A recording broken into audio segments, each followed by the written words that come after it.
Welcome to Sleepy Crime, where we drift slowly into the shadows of true crime, quietly, steadily, letting the darkness unfold like a whispered secret.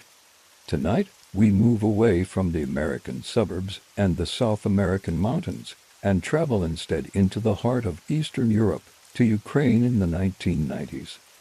A land still reeling from the collapse of the Soviet Union. A place where villages stood half abandoned, where poverty weighed heavy on families, and where the police struggled with too few resources and too much chaos. It was here in the dark countryside roads and small towns of post-Soviet Ukraine that a figure emerged who would be remembered with terror. Families were found murdered in their homes, entire households wiped out in a single night. Parents, children, no one spared. The killings came suddenly, brutally, and without mercy. Fear spread through villages, where people whispered about a monster on the loose. For months, nobody knew who was behind it. Some thought it was a gang, others believed it was military deserters. But the truth was stranger, and far more chilling. It was the work of a single man, Anatoly Onoprienko. History would remember him as the Beast of Ukraine. Unlike many serial killers, Onoprienko did not stalk single victims or hide in the shadows of city streets. His violence was overwhelming, explosive, almost unimaginable. He would invade homes at night and kill everyone inside, fathers, mothers, children, even infants. By the time he was caught, he confessed to murdering over 50 people. This is not only a story about murder. It is a story about a country in transition, where law enforcement was weak, where fear spread faster than answers, and where one man's brutality seemed to echo the chaos of an entire era. It is about innocence lost, about families erased, and about how evil can thrive in the silence left by a collapsing system. So settle in. Let the rain soften the night. Close your eyes if you'd like, and join us as we begin the haunting story of Anatoly Onoprienko, the Beast of Ukraine. The story of Anatoly Onoprienko, the man who would come to be known as the Beast of Ukraine, begins not with blood and violence, but with loss. Long before he murdered families and terrified entire regions, he was just a boy, the boy shaped by abandonment, hardship, and an upbringing that seemed to strip away the chance for tenderness or stability. If there is any truth in the idea that killers are not born but made, then the seeds of Onoprienko's darkness were planted early. In the bleak years after his birth in 1959 in a small Ukrainian village still recovering from war, poverty, and the heavy weight of life under the Soviet system. Anatoly was the youngest of two sons in a family that was already falling apart. His mother died when he was still very small, some reports say when he was just 4 years old. The loss of a mother at such a tender age would have been devastating under any circumstances, but for Anatoly was catastrophic. His father, unable or unwilling to cope with the burden of raising two children alone, made a decision that would shape Anatoly's entire future. He sent him and his brother to live in an orphanage. For his older brother, already old enough to remember home and family, the transition was painful but survivable. For Anatoly, who was still forming his earliest attachments, it meant growing up in an institution where affection was scarce, discipline was harsh, and neglect was common. Soviet orphanages in the 1960s were places of survival, not nurturing. Food was limited, space was crowded, and staff were often cold or abusive. Children learned quickly that to show weakness was to invite bullying, and that to trust too much was to be disappointed. Anatoly grew up in this environment, shaped not by love, but by the daily struggle to endure. As a child, he was described as withdrawn and solitary. He did not mix easily with others, and when he did, his relationships were often marked by volatility. Some accounts suggest that he developed a deep resentment toward his father for abandoning him, a resentment that festered and grew over time into a broader hatred of families, of parents, and of children who seemed to have what he had lost. Others suggest that he felt inferior to his peers, never fully fitting in, always carrying a sense of being an outsider.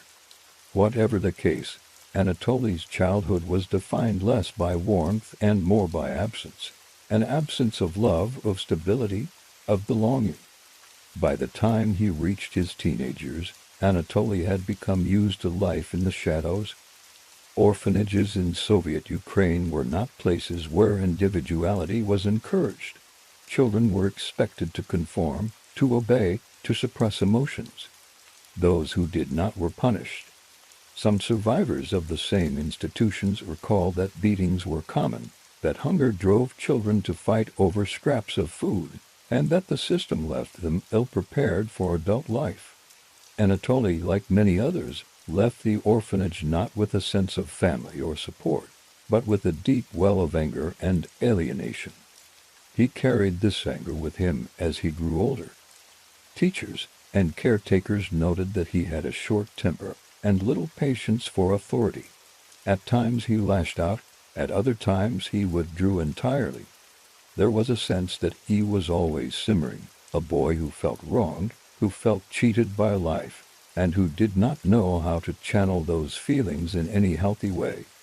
Some of his contemporaries would later describe him as cold, almost emotionless, even as a young man. Others said he was prone to sudden outbursts of violence. Both qualities, emotional detachment and explosive aggression, would become defining traits of the man he later became. But childhood is never just about the child. It is about the world they inhabit. And the world Anatoly grew up in was one where life was hard, unforgiving, and often cruel. Ukraine in the 1960s was a republic of the Soviet Union, where resources were scarce, where rural poverty was widespread, and where people learned to keep their struggles private.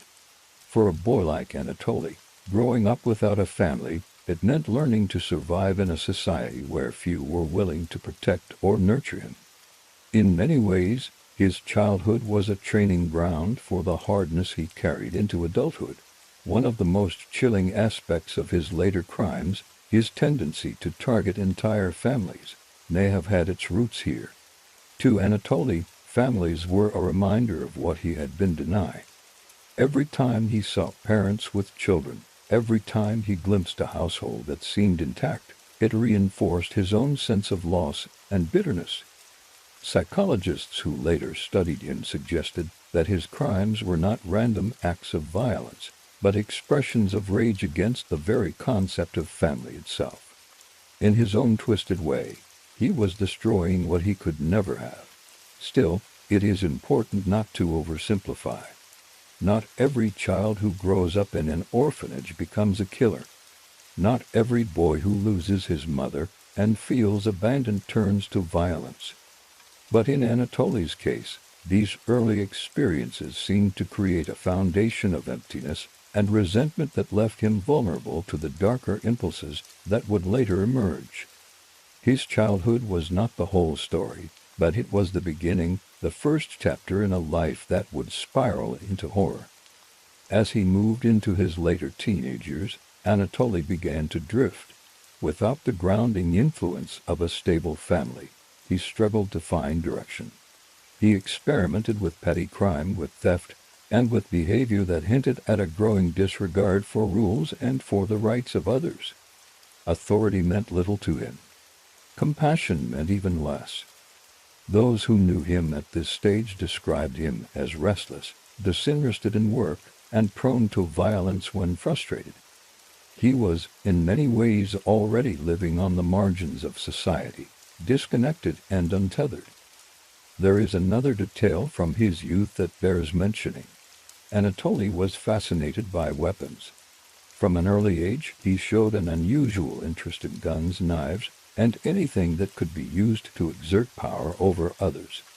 In orphanage life, strength was often the only currency that mattered, and Anatoly seemed to internalize the idea that to control others, one needed to instill fear. This fascination would only deepen as he grew older, becoming a central part of his identity, and eventually his crimes. When he eventually entered the military as a young man, those traits, anger, detachment, fascination with weapons, only intensified. But even before that stage, even before he wore a uniform or touched a gun in service, the outlines of the beast of Ukraine were already visible. His childhood had stripped him of love, had denied him security, and had taught him to see the world as hostile and unforgiving. He responded in kind, becoming hostile and unforgiving himself. The boy who lost his mother, who was abandoned by his father, who grew up behind the cold walls of an orphanage, would never really escape that beginning. It lived inside him, shaping his worldview, shaping his desires, shaping his hatred. In the years to come, when he prowled through villages and slaughtered families, he was, in a sense, reenacting his own story, returning to that moment of abandonment and rage, and rewriting it with blood. But for now, he was still just Anatoly, a boy on the edge of manhood, carrying wounds no one could see, living in a society that had neither the tools nor the will to heal him. The future beast of Ukraine was still in formation. The martyrs were years away. The fear he would inspire had not yet begun. But the foundation was there in the silence of an orphanage dormitory, in the absence of a mother's love, in the bitterness of a boy who believed the world had already taken too much from him. The boy who left the orphanage did not step into a world of opportunity or comfort. For Anatoly Onoprienko, adolescence and early adulthood were marked by the same patterns of alienation and resentment that had colored his childhood. He emerged into Soviet society with little education, few skills, and even fewer connections. While other young men his age had families to guide them, a network of relatives to lean on, or at least the memory of stability to anchor them, Anatoly had none of this. His world was built on absence, the absence of parents, of nurture, of belonging. The Soviet Union of the late 1970s did not provide much space for personal weakness, and young men were expected to adapt quickly to the demands of work, discipline, and service. For Anatoly, adaptation was not his strength. Instead, he drifted a solitary figure, carrying with him the hardness he had learned in the orphanage, and the anger that simmered beneath his quiet exterior. It was in these years that Anatoly's personality began to crystallize into something darker. He grew tall, lean, and physically imposing, but behind his appearance lurked a man who lacked empathy, who seemed unable to connect with others in any genuine way. Acquaintances described him as moody, unpredictable, sometimes quiet and withdrawn, other times erupting into sudden aggression. His relationships with women were strained, often marked by coldness or detachment. He did not appear to crave affection so much as control, and when that control slipped from his grasp, he responded with anger. These early attempts at intimacy left him more isolated, reinforcing the belief that he was not meant for the ordinary life of families and stability. Work offered little more. After leaving the orphanage, Anatoly tried to find employment, but he struggled to hold down jobs. He was not the kind of young man who could blend easily into the collective labor environment of Soviet factories or farms. His temper, his aloofness, and his unwillingness to follow rules made him a poor fit in the rigid structures of the time. He cycled through different roles, never committing to any, always drifting. The sense of alienation that had haunted him as a child now followed him into adulthood, leaving him resentful of a society that seemed to have no place for him. It was in this context of rootlessness and frustration that Anatoly eventually entered the military. Like many young men in the Soviet Union, conscription was not a choice, but an expectation. Service in the armed forces was considered a rite of passage, a way to instill discipline and loyalty to the state. For Anatoly, it was also an escape of sorts, a new environment, one where strength and aggression were not just tolerated but often rewarded. In the military, he found structure, weapons, and authority. He found a place where violence was sanctioned, where obedience was demanded, and where he could channel his simmering anger into something that felt, at least temporarily, like purpose. But the military did not reform Anatoly. If anything, it deepened the qualities that made him dangerous. Training with weapons fascinated him. He became skilled with firearms, learning the mechanics of rifles and pistols, the precision of aiming, the rhythm of shooting. Guns, for Anatoly, were more than tools of defense. They were instruments of power. To hold a weapon was to feel in control, to command respect, to silence fear. This fascination never left him. Long after he left the army, firearms would remain central to his identity and his crimes. His time in the military also reinforced his detachment from human life. Service in the Soviet armed forces was harsh. Brutality was part of the culture, with hazing violence and strict discipline common in the barracks. Young recruits learned quickly to suppress emotion, to endure hardship, to see weakness as something to be despised. For Anatoly, already predisposed to emotional coldness, this environment only hardened him further. He grew less capable of empathy, more comfortable with cruelty, and more convinced that strength was the only virtue that mattered. When he completed his military service and returned to civilian life, Anatoly was not transformed into a responsible citizen, as the state intended. Instead, he was a man without direction, drifting once again, but now carrying skills and habits that made him even more dangerous. He knew how to handle weapons, how to survive with little, how to move through life with detachment. The loneliness that had always haunted him deepened, and the anger that simmered beneath the surface grew hotter. The military had not given him discipline. It had given him tools he would one day use to horrific effect. Anatoly's post-military years were marked by instability. He worked briefly as a forestry worker, a role that suited his solitary nature but did little to ease his sense of isolation. In the forests, away from people, he found a kind of grim comfort. He moved through the trees with ease, learned to navigate the terrain, and became skilled at surviving in harsh conditions. Later, when he became a fugitive, these skills would allow him to evade capture, hiding in the wilderness while police scoured the countryside for him.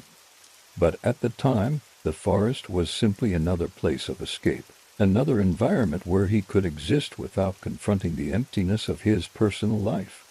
Relationships during these years remained troubled.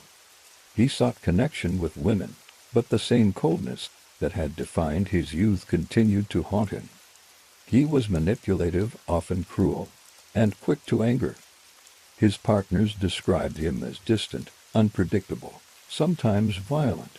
He was not capable of building the kind of stable relationship that might have anchored him, and each failed attempt seemed to push him further into bitterness. The idea of family, already tainted by his childhood, became for him not a source of hope but a symbol of everything he could not have. Psychologists who later studied Anatoly suggested that this period of his life was critical in shaping his later crimes.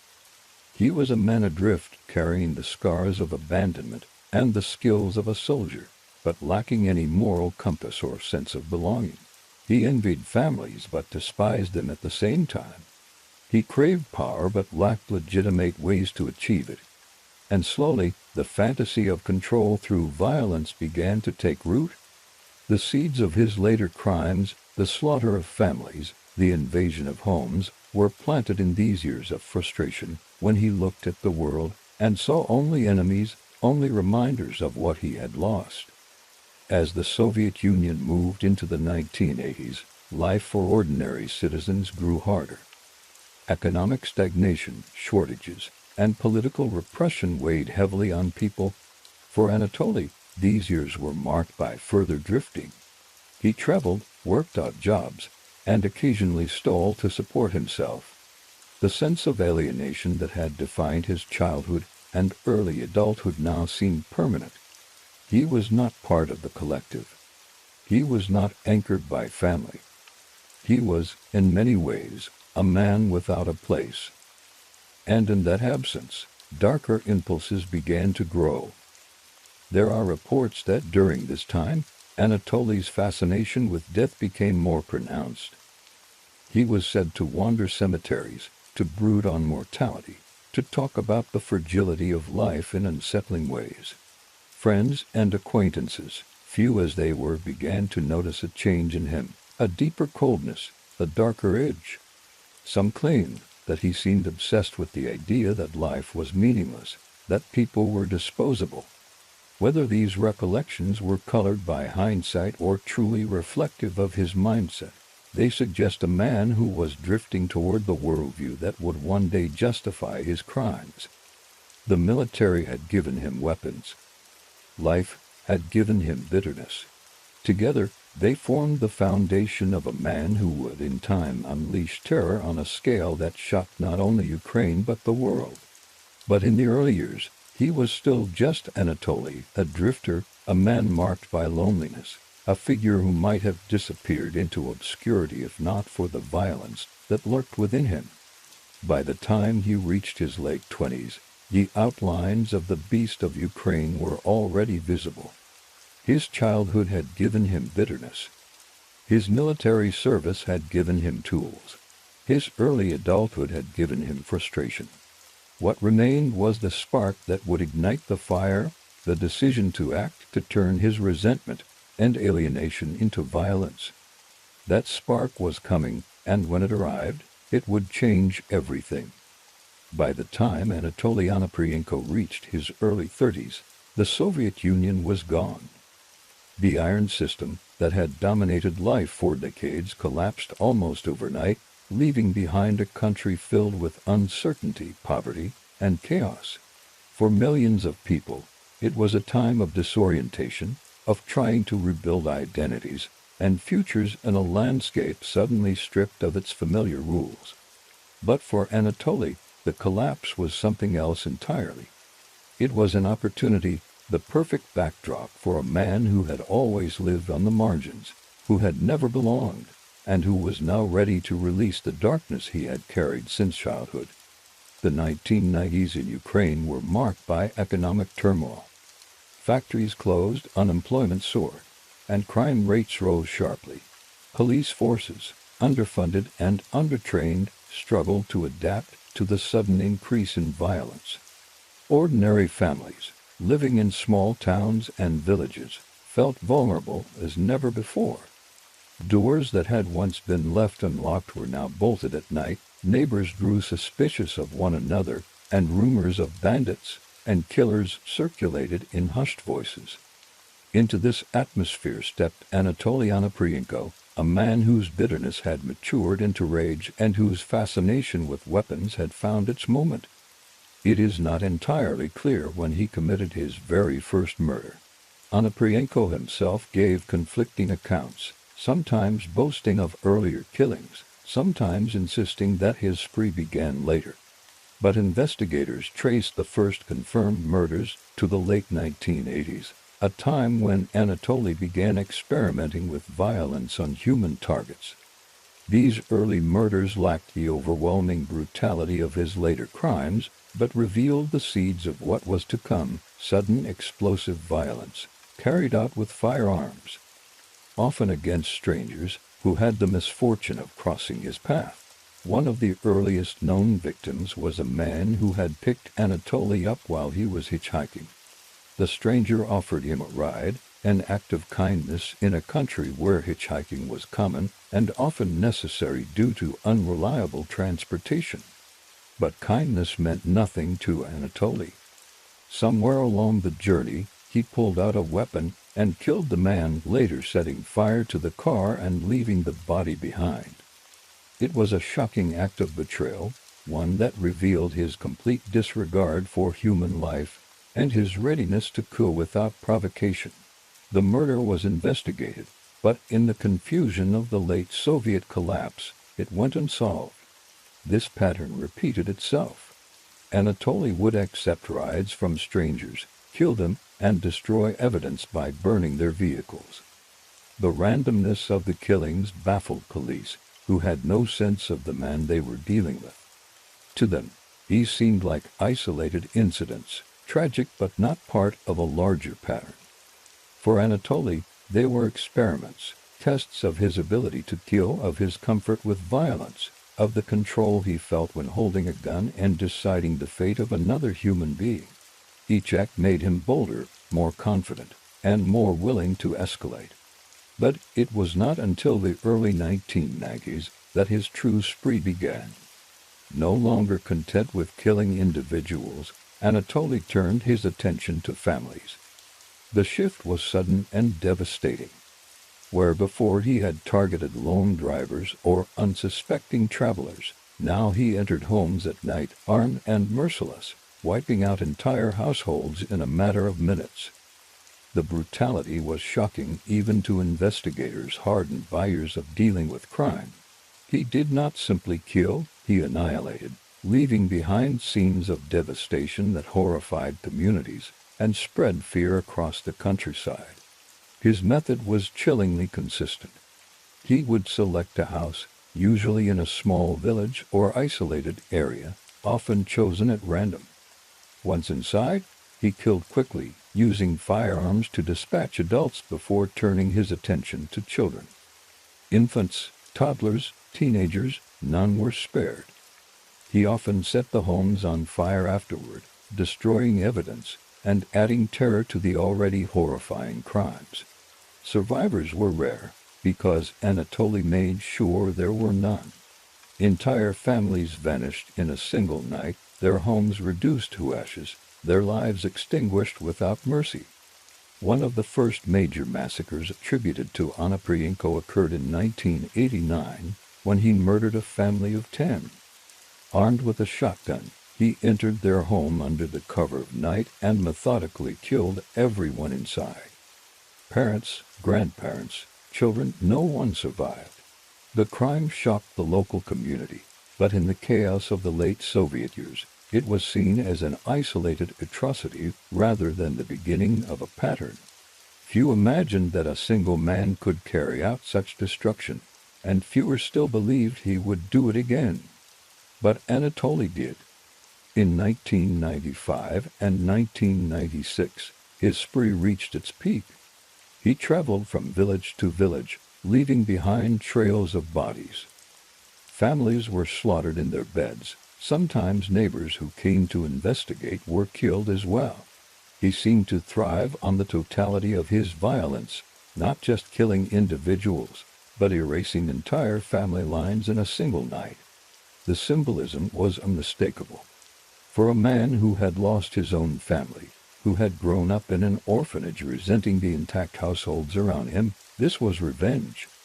Each murder was a way of lashing out at the world that had denied him love, stability, and belonging.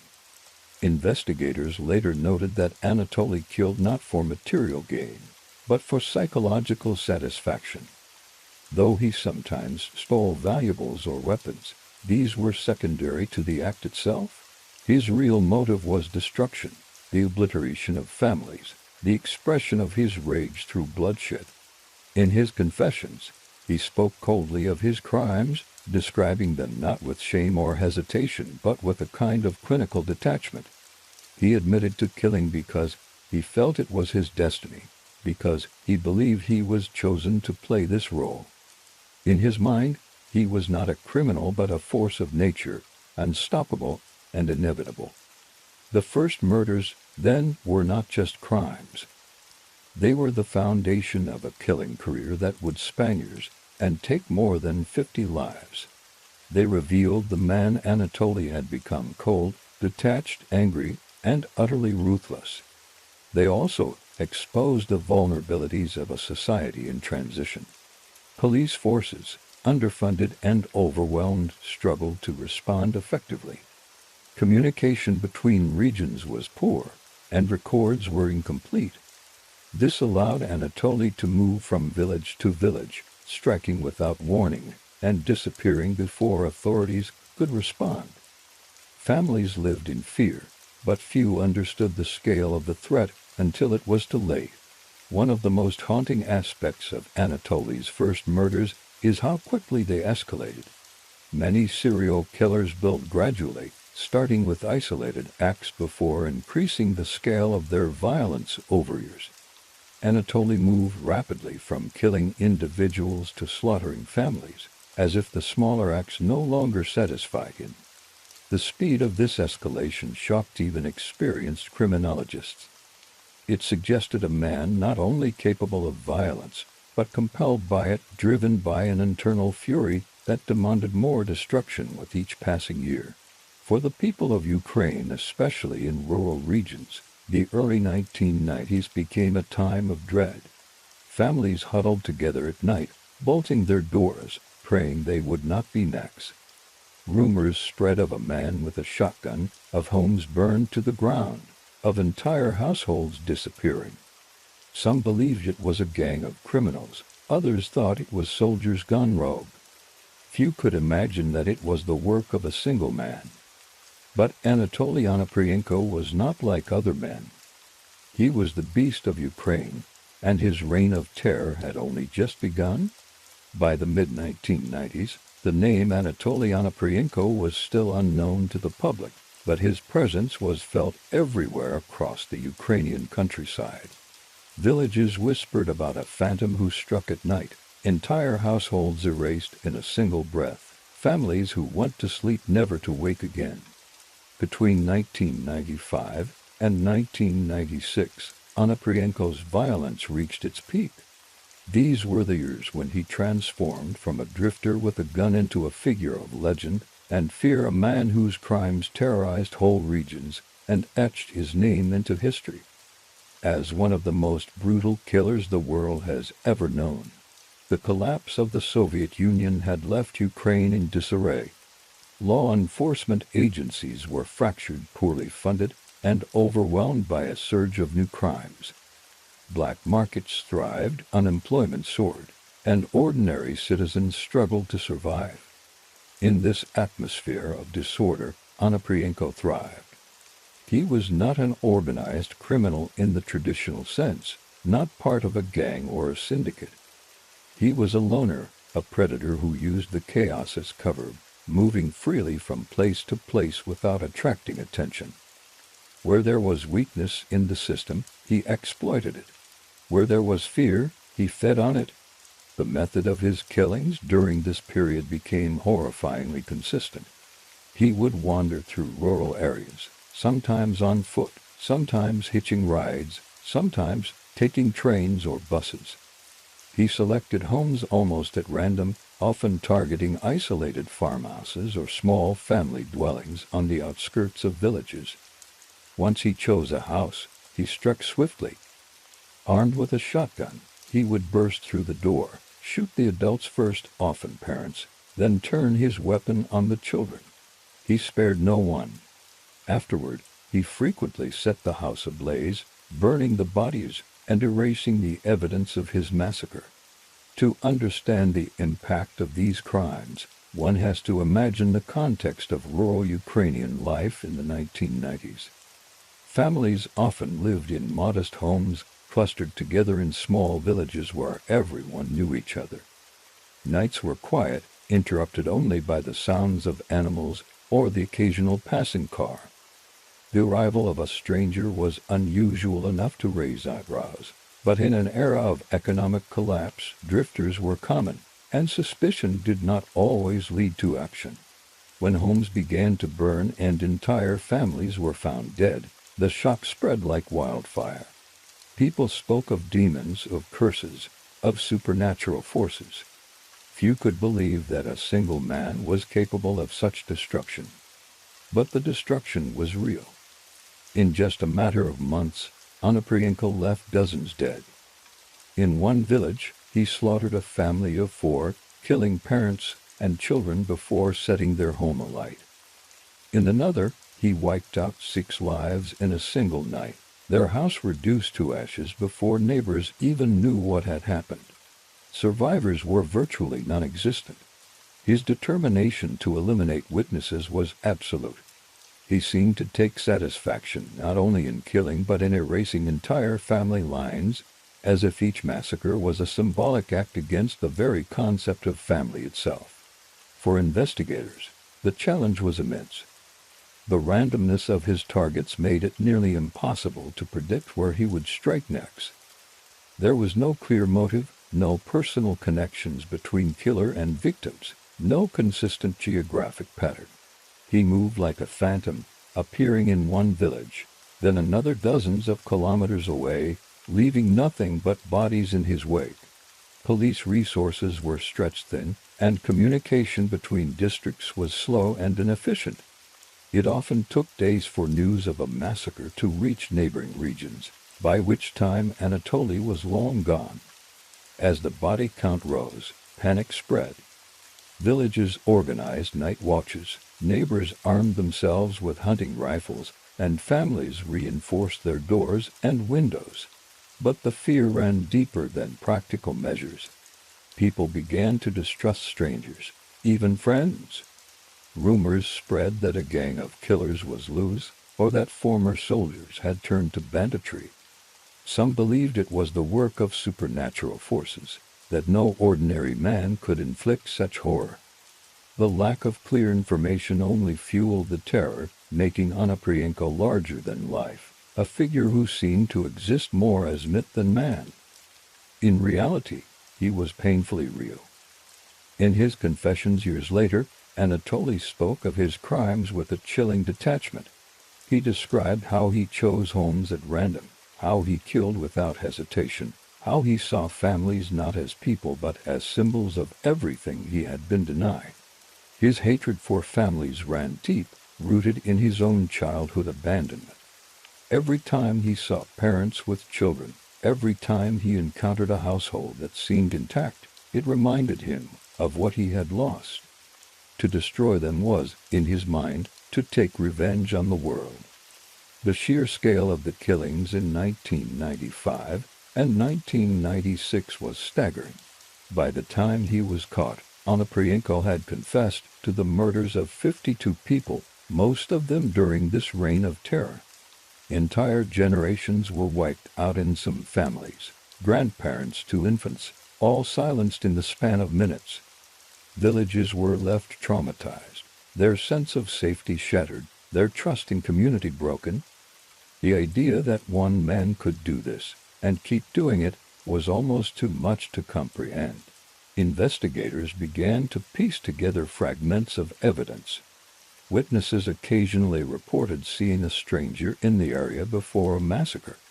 Footprints were found near burned homes. Ballistic analysis linked multiple crimes to the same shotgun. Slowly, a picture began to emerge, though it was still incomplete. Police realized they were not dealing with a gang but with a single individual, a lone wolf whose capacity for violence seemed limitless. But identifying him was another matter. Onoprienko was careful in his movements, leaving little behind, and his transient lifestyle made him difficult to track. As fear gripped the countryside, authorities came under increasing pressure. The public demanded answers, demanded protection, but the truth was that the police were outmatched. They had never dealt with a killer like this before. The concept of a serial killer, especially one who targeted families in such a systematic way, was almost alien in the Ukrainian context. In the West, criminologists had spent decades studying figures like Ted Bundy, John Wayne Gacy, and Andrei Chikatilo. In Ukraine, law enforcement had little training in the psychology of such predators. They were forced to learn as they went, improvising strategies, while the body count climbed. For Anatoly himself, these years were not about survival but about indulgence. He spoke later of feeling compelled to kill, of being driven by an inner force he could not resist. He described the act of murder as satisfying, almost necessary, as if each killing was a release of pressure building inside him. But unlike many serial killers who fixate on ritual or compulsion, Anatoly's crimes were marked by sheer brutality and efficiency. He killed because he wanted to kill, and he killed as much as he could. His reign of terror was not about precision or pattern.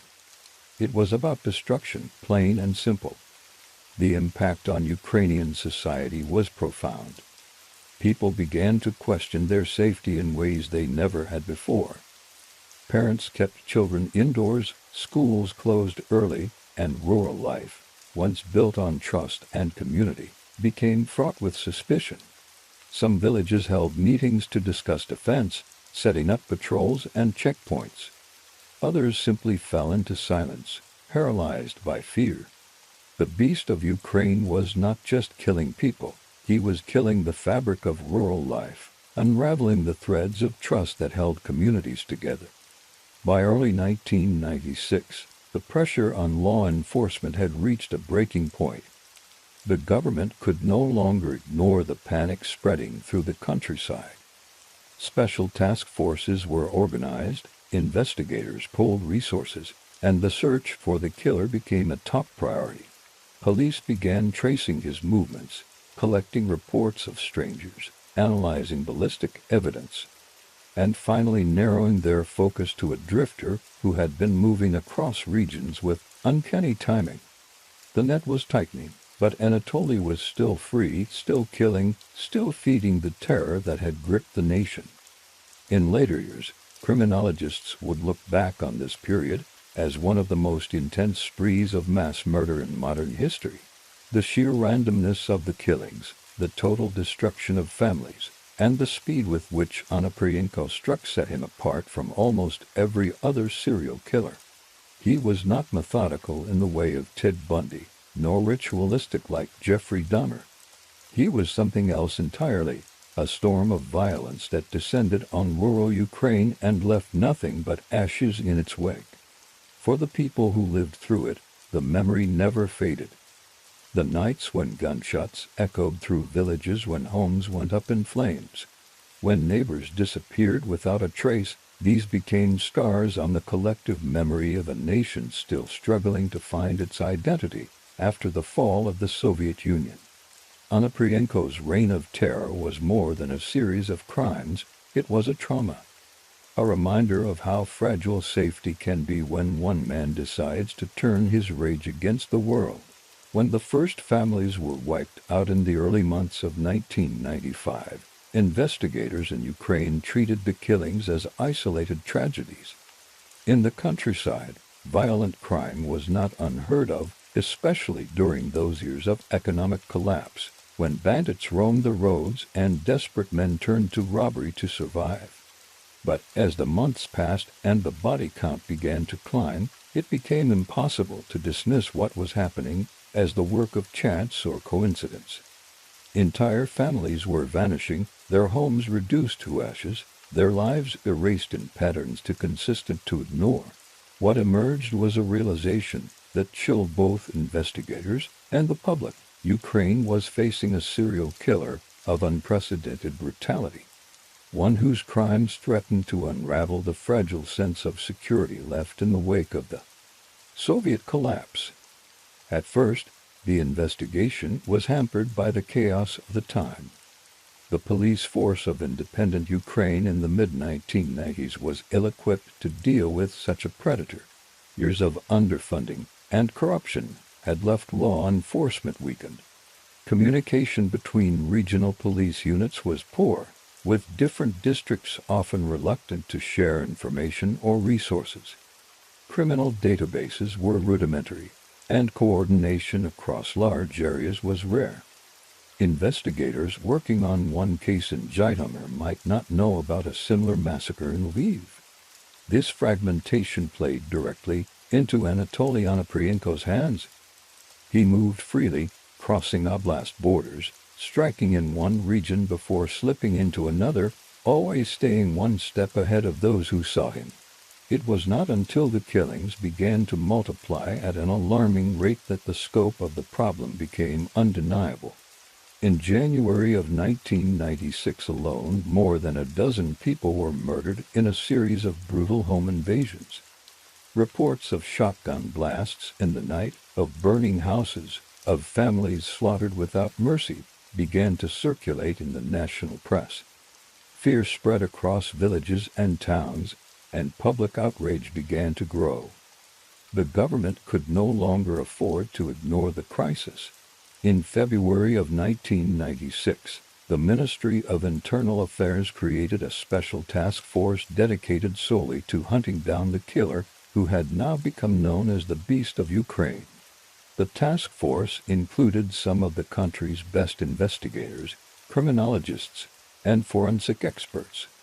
Their mission was clear: identify, locate, and capture the man responsible for what had now become one of the deadliest sprees in modern criminal history. But the task was anything but simple. Onoprienko's killings were both random and methodical. Random in the sense that he selected families at random, with no prior connection to his victims, making profiling nearly impossible. Methodical in the sense that his approach was always the same: break into a home, kill everyone inside with ruthless efficiency, burn the house if possible, and vanish before authorities could arrive. The first step was to link the crimes together. Ballistic evidence proved crucial. Forensic teams recovered shotgun shells from multiple crime scenes, and analysis revealed that they came from the same weapon, a 12-gauge shotgun that Onoprienko carried with him throughout his spree. This connection allowed investigators to confirm that they were dealing with a single killer rather than multiple perpetrators. It was a breakthrough, but it did little to ease the panic. If anything, the realization that a single man was responsible for so much destruction only deepened the fear. Investigators began compiling profiles, consulting with psychologists and criminologists to try to understand the mind of the killer they were chasing. Theories varied. Some believed he was a former soldier, given his comfort with weapons and his tactical efficiency. Others suspected he might be a drifter, someone with no fixed home, able to move unnoticed between villages. A few even suggested he was part of a cult or organized group, given the scale of the violence. The idea that one man could slaughter entire families night after night was almost too much to believe. But as the evidence piled up, the grim truth became undeniable. This was the work of a single predator, and he was still out there. The manhunt that followed was one of the largest in Ukraine's history. Roadblocks were set up across multiple regions. Police patrolled highways and backroads, searching vehicles for weapons, interviewing travelers, and checking identification documents. Villages organized citizen patrols, with men carrying hunting rifles standing guard at night, ready to defend their neighbors if the killer appeared. Helicopters were deployed in some regions, scanning the countryside for signs of movement. Every stranger, every drifter, every man traveling alone was viewed with suspicion. Yet still, Onoprienko evaded capture. He was cunning, moving mostly on foot, hiding in forests, hitchhiking rides, and blending into the background of rural life. For those living in the areas where he struck, the fear was suffocating. Families no longer slept soundly. Doors were locked and bolted, windows reinforced, children kept indoors. Villages became ghost towns after dark, with streets deserted and silence hanging heavy in the air. In some places, neighbors slept together in one house for safety, believing that numbers might offer protection. In others, men took turns staying awake through the night, listening for footsteps, for the sound of a shotgun, for the terror that might come crashing through their doors at any moment. The Beast of Ukraine was not just killing individuals. He was holding entire communities hostage with fear. Despite the task force's efforts, progress was slow. For months, the killer continued to strike, leaving investigators scrambling to keep up. Each crime scene told the same story: a family murdered, a home burned, shell casings scattered on the ground, and the killer vanished into the night. Psychologists working with the task force noted the killer's obsession with totality, the need to eliminate everyone to leave no survivors.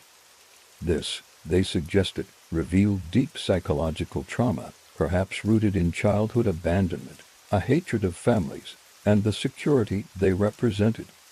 To destroy them was, in the killer's mind, to avenge his own loss.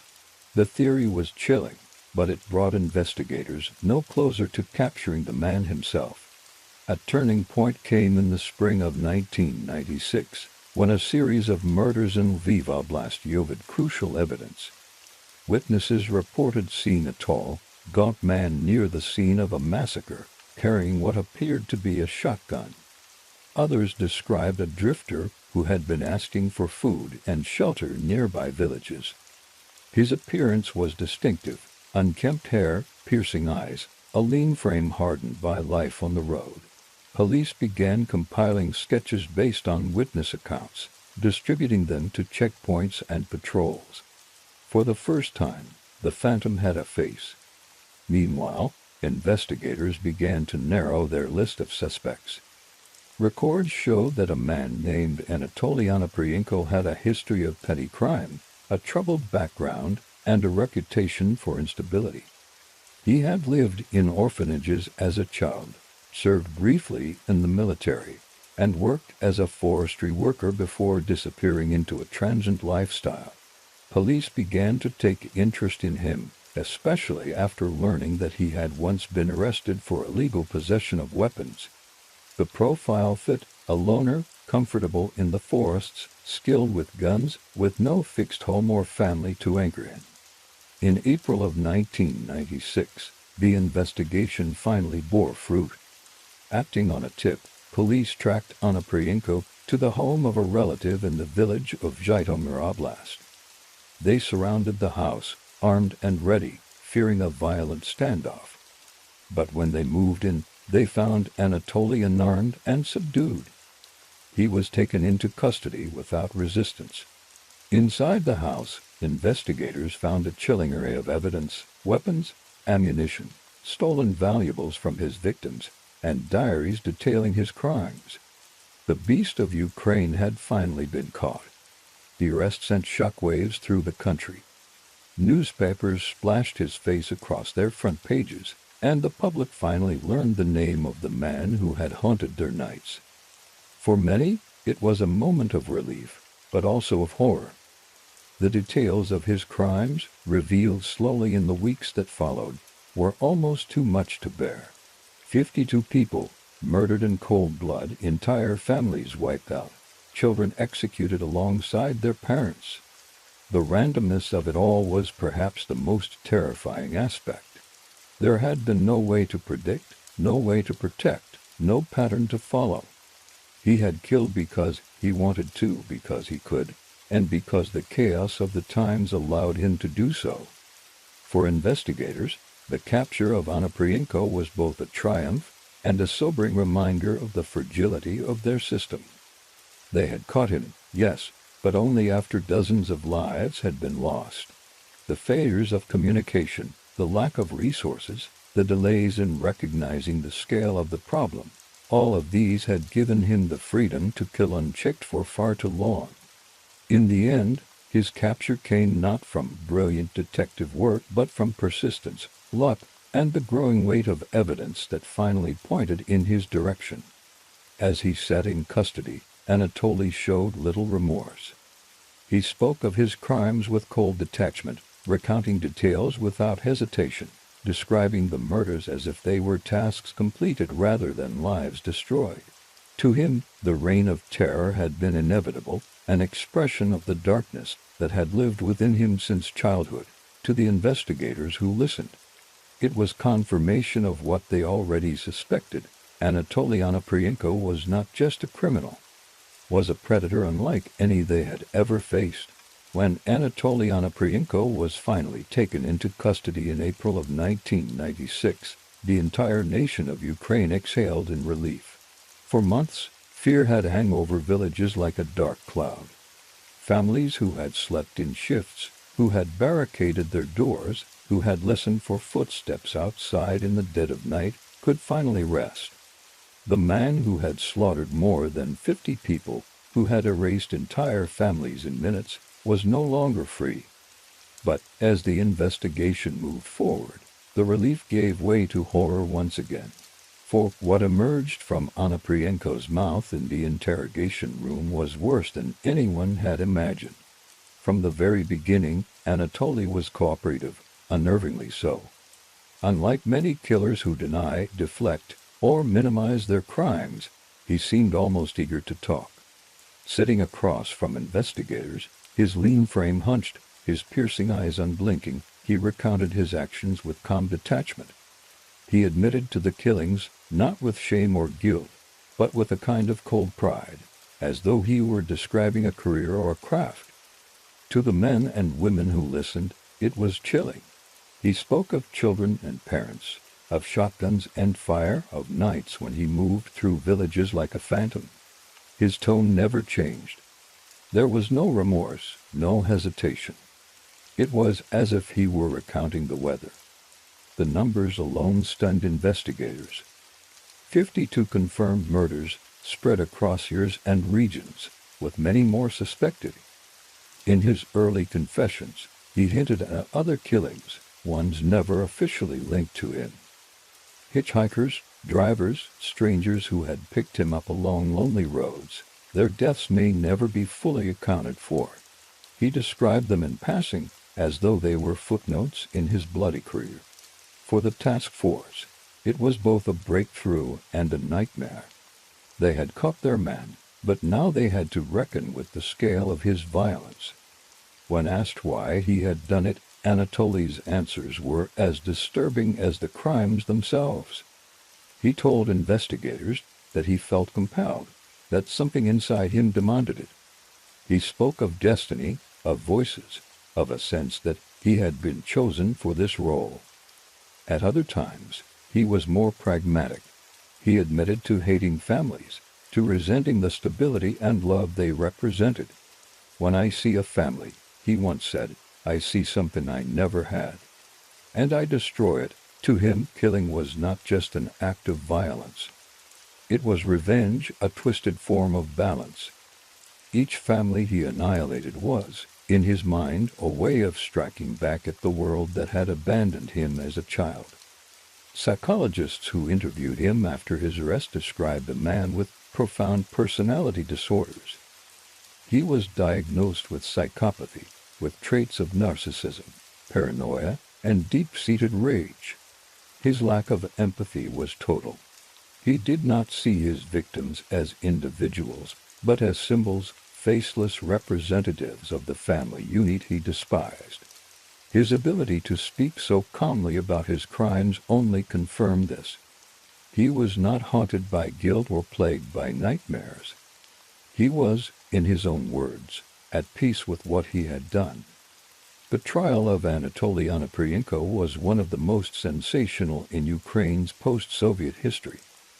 By 1998, the nation was gripped by the spectacle of the beast of Ukraine standing in court, facing justice for his reign of terror. The courtroom was packed with journalists, victims' relatives, and members of the public who wanted to see the man whose name had become synonymous with fear. Security was tight. Guards flanked him at all times, wary of the possibility that someone in the gallery might attempt vigilante justice. The atmosphere was tense, charged with grief, anger, and curiosity. Onoprienko, for his part, seemed unfazed by the proceedings. He sat quietly, sometimes smirking, sometimes staring blankly, as if the trial were happening to someone else. When he spoke, his words only deepened the horror. He admitted openly to the murders, often in graphic detail, describing how he selected homes, how he used his shotgun, how he set fires to cover his tracks. He did not attempt to deny or justify. Instead, he explained calmly, matter-of-factly, as though the court had asked him to describe his daily routine. For the families listening, it was unbearable. Mothers wept, fathers clenched their fists, siblings shook with rage. The calmness of his tone made it worse. To them, it was proof that he was not simply evil, but something colder, something inhuman. Prosecutors laid out the evidence meticulously. They presented ballistics reports linking the same shotgun to dozens of murders. They displayed items recovered from his possessions, valuables taken from the homes of his victims. They read from his diaries, where he had recorded details of his crimes, further proof of his guilt. Witnesses testified to seeing him in the vicinity of villages before massacres. Every piece of the puzzle pointed to the same conclusion. Anatoly Onoprienko was guilty of mass murder on a scale rarely seen in modern history. The defense had little to work with. Their strategy centered on his mental state. They argued that Anatoly was insane, incapable of understanding his actions, and therefore not responsible in the same way as an ordinary criminal. Psychiatrists were called to testify, some agreeing that his mind was deeply disturbed, others insisting that despite his pathology, he understood exactly what he was doing. This debate became central to the trial. Was he a madman acting on delusions, or was he a calculated killer who chose his actions with full awareness? In the end, the distinction mattered little to the court. What mattered were the bodies, the families, the destruction left in his wake. The prosecution sought the maximum penalty available, death. They argued that a man capable of such atrocities could never be rehabilitated, that he was too dangerous to ever walk free, that justice demanded nothing less than execution. As the trial progressed, Anatoly continued to display his unnerving composure. At times, he seemed bored, at other times faintly amused. He gave interviews to the press where he elaborated on his views, claiming he had been guided by higher powers, that he was fulfilling a destiny. He compared himself to natural disasters, insisting that just as storms and earthquakes destroyed lives without remorse, so too had he been an instrument of fate. These statements only fueled the perception that he was irredeemable, a man whose worldview was so warped that no punishment could truly balance his crimes. For the families of victims, the trial was both catharsis and torment. To see him confined, shackled under guard, was a measure of relief. But to hear him speak, to listen to his cold descriptions of the deaths of loved ones, was to relive the horror again and again. Some shouted in court, others broke down in tears. The grief was palpable, hanging heavy in the air with every testimony, every piece of evidence, every word from the accused. In 1999, the court delivered its verdict. Anatoly Onoprienko was found guilty of 52 murders. He was sentenced to death by firing squad, the harshest penalty under Ukrainian law at the time. The sentence was met with applause from the gallery, with sobs of relief from victims' families, with headlines across the country declaring justice had been served. But even as the gavel came down, a question lingered. Could justice ever truly be done for crimes of such magnitude? Could the death of one man ever balance the loss of 52 lives, the trauma of dozens of families, the fear of an entire nation? Yet fate intervened in a way few expected. In 2000, Ukraine declared a moratorium on the death penalty as part of its bid to join the Council of Europe. Onoprienko's sentence was commuted to life imprisonment. For some, it was a betrayal, a denial of the justice they had waited for. For others, it was fitting, ensuring that the beast of Ukraine would live out his days behind bars, confined to a cell, stripped of freedom, forced to confront the monotony of existence without violence. Either way, Anatoly would never walk free again. Inside prison, he continued to fascinate and disturb. He granted occasional interviews, speaking in the same detached manner about his crimes, never showing remorse, never wavering in his strange belief that he had been chosen to kill. Guards described him as calm, polite, even cooperative, but with an aura that made others uneasy. Fellow inmates feared him, not because he posed a physical threat inside the prison walls, but because of what he represented, a man who had looked into the abyss and chosen to stay there. For criminologists, the trial and its aftermath provided a case study in the psychology of mass murder. Onoprienko was not like most serial killers. He did not stalk individual victims or follow rituals of seduction and manipulation. His killings were explosive, total, aimed not at individuals but at families, at the very concept of family itself. His hatred was symbolic, rooted in his own childhood abandonment, expressed through the annihilation of others. To study him was to study a different kind of evil, one born of neglect, resentment, and rage amplified by the chaos of a collapsing society. For Ukraine, the trial was a turning point.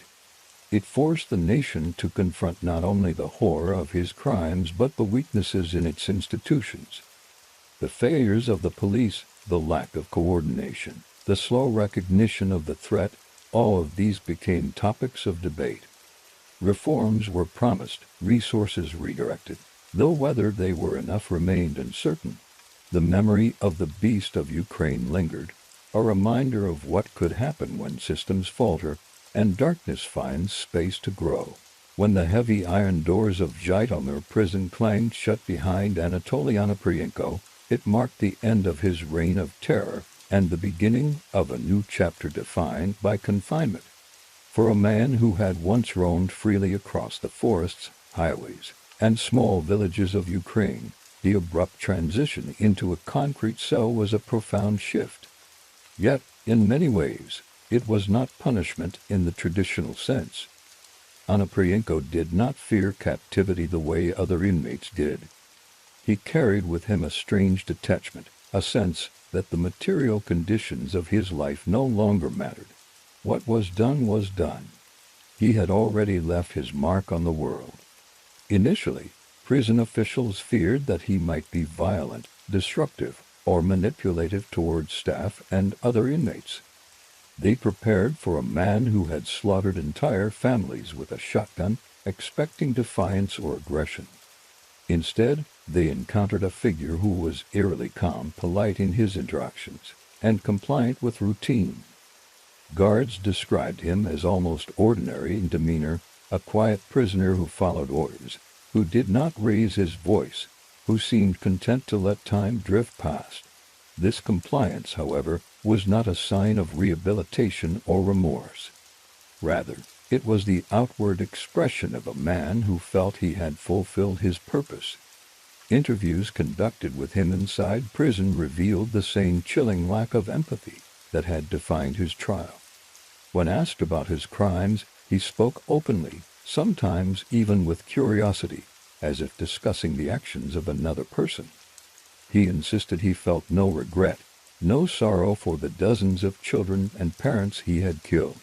Instead, he repeated the same narratives he had used during interrogation and trial, that he had been compelled by forces beyond his control, that he despised families for what they represented, and that his killings were acts of balance in a world that had denied him love and belonging. For psychiatrists and criminologists, these statements confirmed his diagnosis as a man consumed by psychopathy and profound detachment from human emotion. Inside the prison walls, however, his reputation preceded him. Other inmates knew who he was. They knew the stories of burned houses, of crying children silenced, of entire households annihilated. Even in a place filled with killers, thieves, and violent men, Anatoly Onoprienko inspired unease. Some feared him, others despised him, but most kept their distance. In the unwritten hierarchy of prison life, those who harmed children are often placed at the very bottom, despised by fellow criminals. Onoprienko was no exception. His murders of infants and families made him a pariah even among murderers. Though he was rarely attacked, guards kept him under close watch. He lived in isolation, not by force, but by the invisible wall of his reputation. Life in prison settled into a monotonous routine. Anatoly spent his days confined to his cell, allowed brief periods of exercise, meals, and limited social interaction. He read books, often about history or philosophy, and occasionally granted interviews to journalists who sought to understand his motives.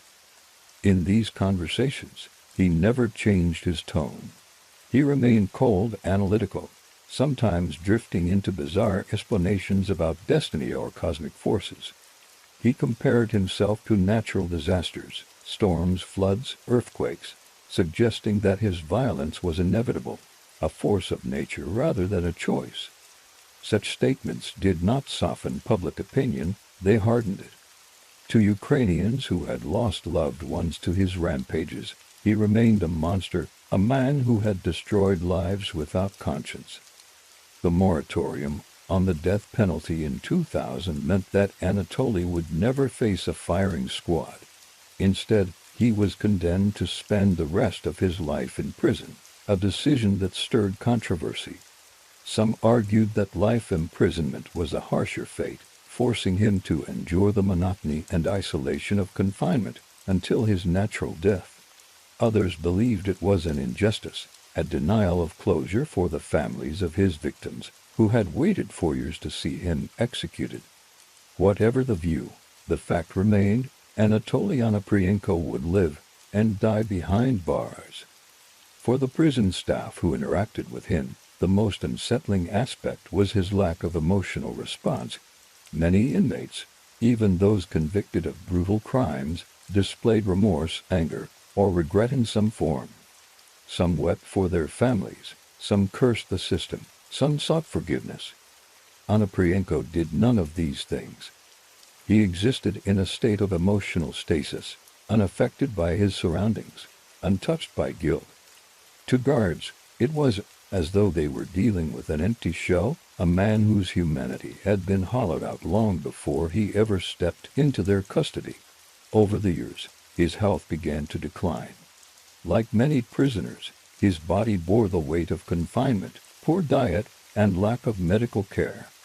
He developed heart problems, his once lean frame growing weaker with age. By the 2010s, he was no longer the gaunt, sharp-eyed predator who had once prowled the countryside. He was an aging man, his body betraying him, his energy diminished. Yet even in frailty, he remained unchanged in spirit. He continued to deny remorse, continued to view himself as separate from ordinary humanity, continued to accept his role as the beast of Ukraine. In March of 2013, news broke that Anatoly Onoprienko had died in prison of heart failure at the age of 54. The announcement brought a strange mixture of emotions across Ukraine. For some, it was relief, the final end of a man who had haunted their lives for decades. For others, it was frustration that he had died naturally, quietly, in his cell, rather than facing the punishment they believed he deserved. For the families of his victims, his death reopened wounds that had never fully healed. Some expressed closure, others sorrow, and others still anger that justice had never felt complete. His death was reported internationally, with headlines recalling his gruesome legacy. The beast of Ukraine, the family slayer, the monster who killed 52, the world was reminded of his crimes, of the fear he had sown, of the devastation he had left behind. In Ukraine itself, his name remained a scar. Villages that had once been the sites of his massacres still carried the memory of those nights, the silence of homes that had been reduced to ashes, the absence of children who never grew up. For criminologists, his death closed the book on one of the most extraordinary cases in modern serial murder. They studied his life, his psychology, his methods, seeking to understand how a single man could commit such devastation. They pointed to his childhood abandonment, his years in orphanages, his hatred of families, his psychopathy. They noted the failures of the state, the weaknesses in law enforcement, the conditions of a society in collapse. All of these, they argued, created the perfect storm for a killer like Onoprienko to thrive. But even with all these explanations, a sense of incomprehensibility remained. How could one man choose to destroy so much life, so methodically, so coldly? The question lingered long after his death. Inside the prison, his passing was quiet. Guards who had watched him for years remarked that in the end, he simply slipped away, his heart giving out after years of steady decline. There was no drama, no violence, no final outburst. Just silence. For a man whose life had been defined by chaos, his death was strangely unremarkable. But the silence he left behind was heavy, filled with the echoes of screams and gunfire, of burning houses, of terrified villages. His absence did not erase his presence. If anything, it solidified it, turning him into a figure of dark memory rather than immediate threat. For the Ukrainian people, the death of Anatoly Onoprienko was not an ending but a reminder. It reminded them of the fragility of safety, of the importance of vigilance, of the scars left by violence that can never fully heal. Families who lost loved ones in his massacres carried their grief into the next generations, telling stories of the nights when the beast came and took everything. Children grew up hearing of the man who had slaughtered children like them, who had turned homes into graves. His legacy was not only in the crimes he committed but in the fear that lingered, in the memories passed down, in the trust that was broken. In the years since his death, Onoprienko has become a subject of study, of documentaries, of books that seek to explain what cannot truly be explained. His story is told alongside those of other infamous killers, his name mentioned in the same breath as Andrei Chikatilo, Pedro Lopez, Richard Ramirez. But for Ukrainians, his name is not a distant echo from another land. It is local, immediate, intimate. It belongs to their soil, their villages, their families. It is part of their history, a dark chapter written in blood and fire. In the end, Anatoly Onoprienko died as he lived, without remorse, without apology, without acknowledgement of the devastation he had caused. He went to his grave believing he had been chosen, that he had fulfilled some twisted destiny.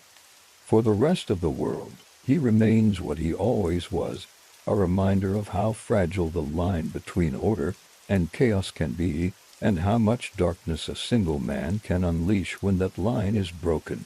The death of Anatoly Onoprienko in 2013 closed the chapter on a life defined by horror, but it did not close the wounds he left behind. In many ways, his passing only reinforced his status as one of the darkest figures in Ukraine's modern history. For families who had lost loved ones, the end of his life behind bars brought neither joy nor resolution. For investigators, his story remained a cautionary tale about the fragility of systems meant to protect the public. And for society at large, he became a symbol of how evil can grow out of abandonment, neglect, and the chaos of history. His legacy is not simply one of numbers, 52 lives taken, but of the deeper scars his crimes carved into the national psyche. In the villages where he struck, time has not erased memory. Farmers still recall nights when silence was broken by distant gunfire or when the glow of flames rose against the dark sky. Children who survived those years grew into adults carrying stories of fear passed down by parents who checked doors twice, who slept with weapons nearby, who never forgot the weeks and months when the beast of Ukraine wandered freely. For these communities, his name remains unspoken shorthand for terror, a reminder that evil does not always arrive from outside but can grow in the midst of ordinary lives, hidden until it erupts. On a national level, the case of Anatoly Onoprienko forced Ukraine to confront uncomfortable truths about its institutions. The mid-1990s were a period of transition, of instability after the collapse of the Soviet Union, when law enforcement was fragmented and poorly resourced. The fact that a single man could travel from region to region, leaving behind massacres without being caught for so long, revealed deep weaknesses in communication, coordination, and criminal investigation. In the aftermath, reforms were promised, and in some areas delivered, but the shadow of those failures has lingered. For criminologists and police officials, his case is studied not only as an example of psychopathy but as a lesson in systemic vulnerability. Psychologically, Onoprienko represents a particular kind of killer, distinct from many of the serial murderers studied in the West. Unlike Ted Bundy, who manipulated and seduced, or Jeffrey Dahmer, who created private rituals of violence, Onoprienko's killings were explosive and total. He annihilated entire families, leaving no witnesses, erasing households from existence. His hatred of family units, rooted in his own abandonment as a child, gave his crimes a symbolic dimension. He did not simply kill to satisfy impulse. He destroyed to make a statement that love, belonging, and stability were illusions he could not have, and therefore no one else should either. This symbolic violence has been of particular interest to criminologists, who see in him not only pathology but also a twisted ideology of revenge against society itself. For the families of victims, legacy is more intimate and painful. Many never receive true closure, not only because the crimes were so brutal but because justice itself felt incomplete. His death sentence was commuted to life imprisonment when Ukraine abolished the death penalty, a decision shaped by international obligations, but one that left many feeling betrayed. They had waited for justice, only to see it transformed into an indefinite sentence of confinement. When he died of heart failure in 2013, some families expressed relief that his life had ended, but others admitted frustration. Death had come to him naturally, not as punishment, and in their eyes, he had escaped the justice they believed he deserved. Even today, his crimes echo in Ukrainian culture. Documentaries retell the story, often focusing on the shocking scale of his killings. Journalists revisit the villages, speaking to aging neighbors who remember the smoke, the screams, the sudden silences that mark his passage. Writers explore the psychological dimensions of his hatred, trying to understand how abandonment in childhood could blossom into mass murder. In every retelling, his name resurfaces, not as a morbid curiosity, but as a warning of what can happen when neglect and violence intersect with opportunity.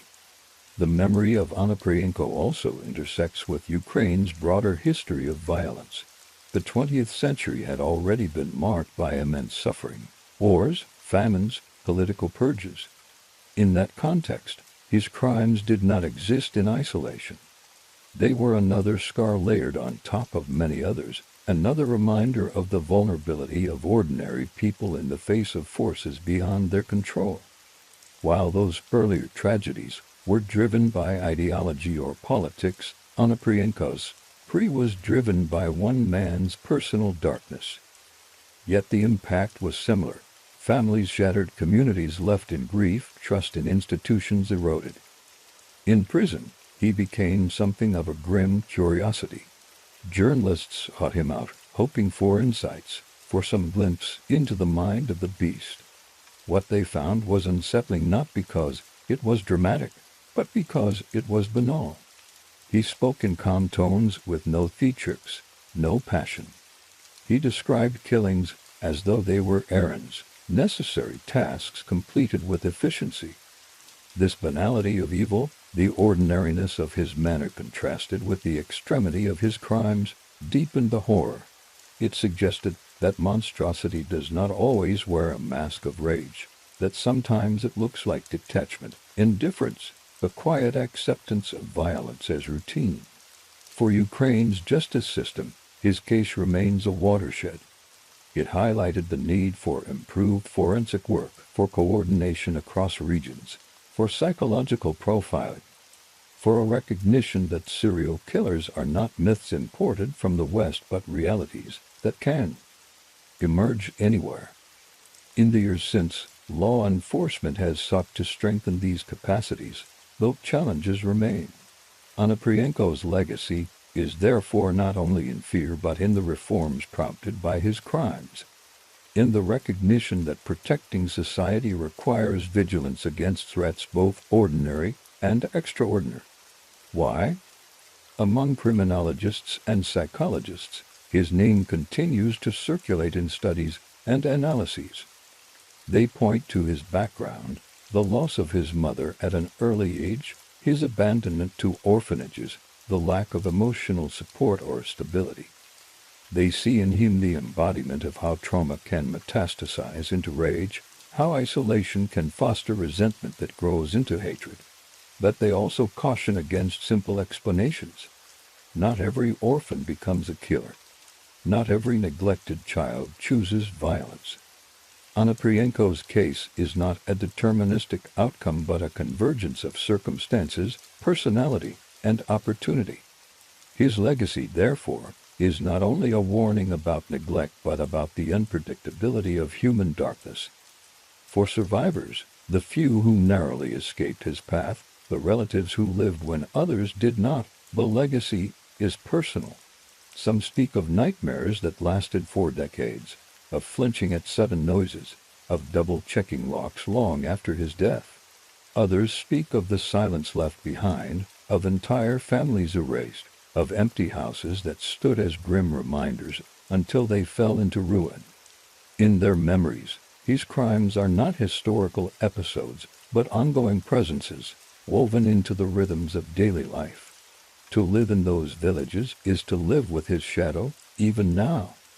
Internationally, his crimes shocked audiences unfamiliar with the scale of such mass killings by a single individual.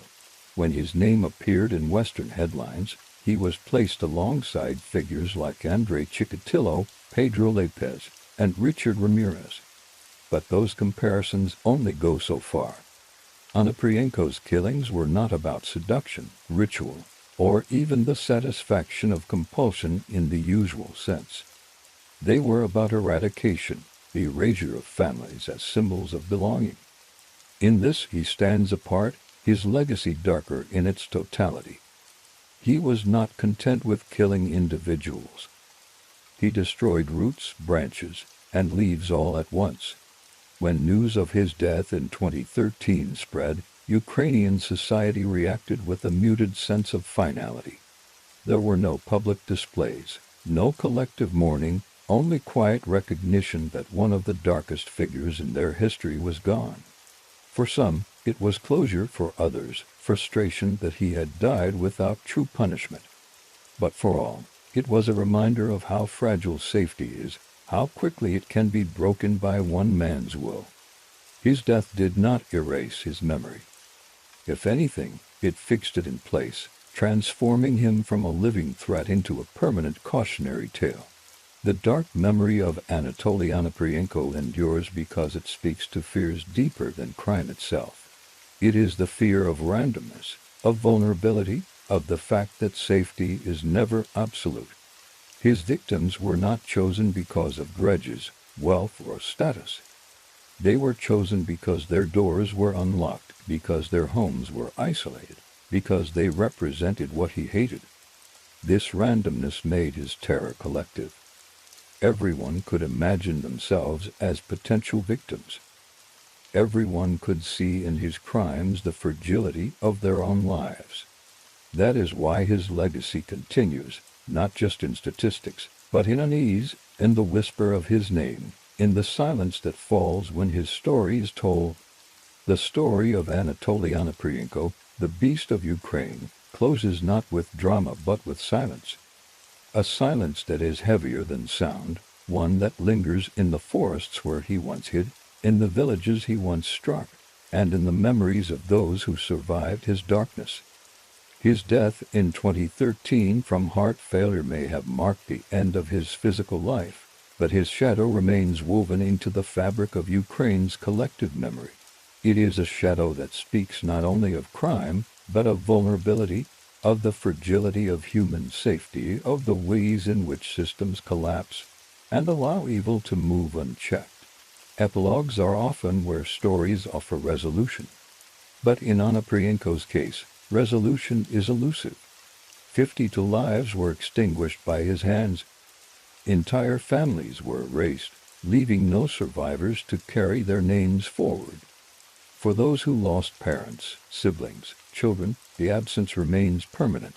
The court may have delivered justice, the prison may have held him until death, but the scars he left behind cannot be undone. For these families, closure is not a word that belongs to their experience.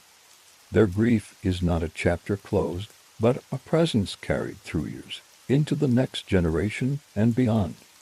The impact of his crimes can still be seen in the psychology of those rural communities.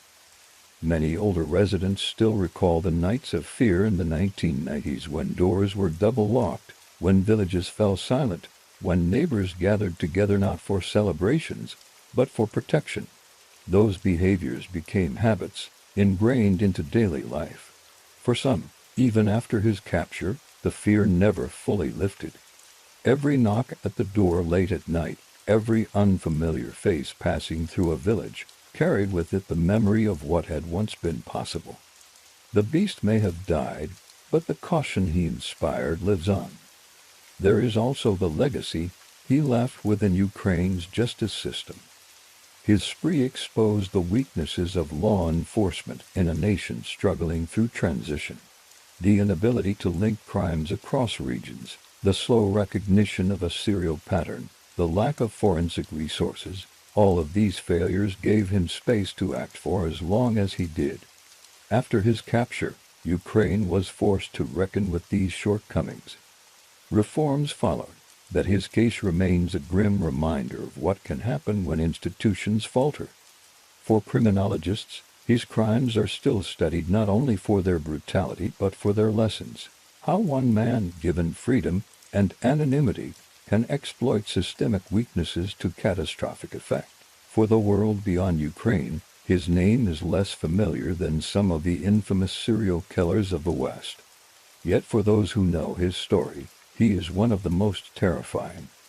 Unlike killers who sought out individuals, who built rituals around their crimes, Onoprienko sought out families, the very building blocks of community. His violence was not targeted against one, but against many. It was annihilation. That makes him stand apart, not as another figure in the pantheon of killers, but as something darker, more destructive, a man who made war on the idea of belonging itself. Inside prison, until his death, he remained consistent. No remorse, no apology, no attempt to rewrite his story. He embraced his identity as the beast, convinced he had been chosen for a purpose, comparing himself to storms or floods that destroy without reason. This consistency, this lack of even a flicker of regret, is perhaps the most haunting aspect of his legacy. It reminds us that some individuals cannot be reached, cannot be rehabilitated, cannot be explained in ways that offer comfort. They exist as reminders of the darkest capacities of human nature, stripped of empathy, stripped of conscience, moving forward with nothing but destruction. His death did not erase the fascination. Books, documentaries, and academic studies continue to revisit his life, trying to find meaning in the senseless. Some seek explanations in his childhood, the abandonment, the orphanages, the lack of love. Others look to the social conditions of 1990s Ukraine, the instability, the lawlessness. Each perspective offers part of the truth, but none can fully answer the question that lingers. Why did he choose this path? Why did neglect and pain become annihilation rather than resilience? It is a question with no final answer, one that ensures his memory remains a puzzle as well as a horror. For those who lived through his reign of terror, his death was not enough to erase the trauma. Survivors and relatives of victims speak of dreams filled with fire and screams, of memories they wish they could silence but cannot. For them, the epilogue is not about society's closure, but about carrying absence, the empty chairs at tables, the photographs of loved ones who never grew old. Their stories are the true ending, the ones that matter most. The beast may have been caged and then buried, but they live with the consequences of his freedom every day. In the broader sense, his story forces us to confront uncomfortable truths about violence and human nature. Evil is not always theatrical. It is not always hidden behind masks or rituals. Sometimes it is ordinary, carried in the figure of a man who looks like any other, who passes unnoticed until he erupts. This ordinariness makes the terror deeper, because it suggests that such darkness could emerge anywhere and anyone. Onoprienko's calm tone, his flat recounting of his massacres, his lack of visible hatred even as he described them. All of this points to the chilling possibility that the line between human and inhuman is thinner than we want to believe. As the years pass, the Beast of Ukraine becomes both a historical figure and a myth. His crimes are retold not only in court documents and academic studies but in whispers, in folklore, in the way people remember danger. In this way, he joins the ranks of figures who are not simply criminals but symbols of fear, of loss, of the fragility of community. And while his body lies in the ground, his story continues to haunt.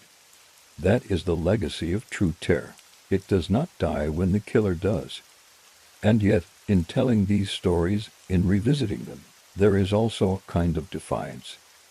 To speak his name is to remember his victims. To recount his crimes is to honor those who were lost, to ensure they are not erased a second time by silence. In this way, the epilogue is not his alone. It belongs to those who continue to live, who continue to remember, who continue to resist the pull of fear by speaking, by writing, by telling.